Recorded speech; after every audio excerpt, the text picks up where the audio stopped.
Chandler, দেখো তুমি কতজন মানুষকে এলিমিনেট করে দিলে। আমায় ক্ষমা করুন। আমরা এক্ষুনি 25 জনকে হারালাম। যাই হোক আমি বেঁচে গেছি। তোমরা 67 জন বাকি আছো, সবাইকে অভিনন্দন। আর প্রতিবারের মতো এবারও এলিমিনেশন হওয়ার পরে কিউবগুলোকে নষ্ট করে দেওয়া হলো। রিকভারির জন্য কিছু সময় দিলাম, আর সেই সময়তে ওরা কিউবের ভিতরে একলা থাকলো, কিন্তু সময়টা অনেকটাই বেশি ছিল। তুমি এখানে রাত কাটাতে না চাইলে রেড লাইনে পা দিয়ে বেরিয়ে যেতে পারো। হ্যাঁ, আমি বেরিয়ে যেতে চাই। তৃতীয় দিন শুরু হবার সাথে সাথেই অনেকজন এলিমিনেট হয়ে গেল। যদি সবাই মিলে একজনকেই ভোট দেয় তাহলে সে সঙ্গে সঙ্গে জিতে নেবে $2.5 লাখ। কিন্তু যদি তোমাদের মধ্যে একজনও অন্যজনকে বেছে নেয় তাহলে আমরা একটা চ্যালেঞ্জ করে অনেকজনকে বাদ দেব। এদের উত্তর এক নয়। যেহেতু তোমাদের সবার মত এক নয় যে কার টাকাটা জেতা উচিত, তাই আমাদের একটা চ্যালেঞ্জ করতেই হবে। প্রত্যেক রো একজনকে ক্যাপ্টেন ডিসাইড করে নেবে, কারণ যেটা হতে চলেছে সেটা একদমই অন্যরকম হবে। পরের 15 মিনিটে প্রত্যেকটা রোকে ডিসাইড করতেই হবে যে তাদের ক্যাপ্টেন কে হবে। তুমি কি ক্যাপ্টেন হবে? যদি তোমরা চাও তো। যদি তুমি আমাদের সেফ রাখো তাহলে হতেই পারো। আমি কাউকে বাদ দেব না। আচ্ছা, তোমাদের মধ্যে কেউ ক্যাপ্টেন হবে? আমি ক্যাপ্টেন হব। 64।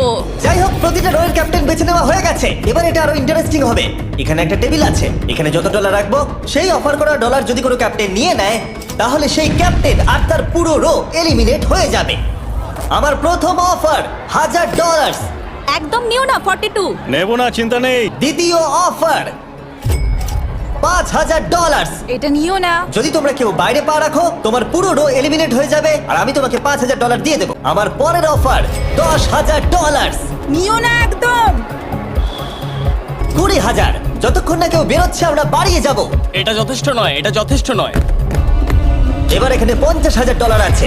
এতক্ষণ পর্যন্ত সব ক্যাপ্টেন সিদ্ধান্তে অনড় ছিল, কিন্তু এটা পরিষ্কার যে $50000 অফারটা দেখে কয়েকজন ক্যাপ্টেন ভাবনা চিন্তা করতে শুরু করে দিল। 42, এটা নিও না। 80,000 রাখো, 90,000 রাখো, এখানেই শেষ নয়, আরেকটা রাখো। নতুন অফার হলো $1,00,000। তাহলে কোনো ক্যাপ্টেন কি কিউব থেকে বাইরে বেরোচ্ছে? আমাদের 5 জনের মধ্যে একজন বাইরে বেরিয়ে এসো, আমি তাকে বড়লোক করে দেবো। না 30। এবার সত্যি আমি খুব চাপে পড়ে গেছি। নো 42। ভাই, এটা নিলে এখানে আমাকে কেউ ছাড়বে না। ও, আমি দেখতে পাচ্ছি 30 একটু চিন্তা করছে। আরে ও তো বেরোচ্ছে। আমি বেরোচ্ছি, আরে ক্ষমা করে দিও। তুমি এটা কি করলে 30? কেন করলে তুমি? যেহেতু 30 বাইরে বেরিয়ে গেল তাই 30 আর 20 ঘরে থাকা সবাই এলিমিনেট হয়ে গেল।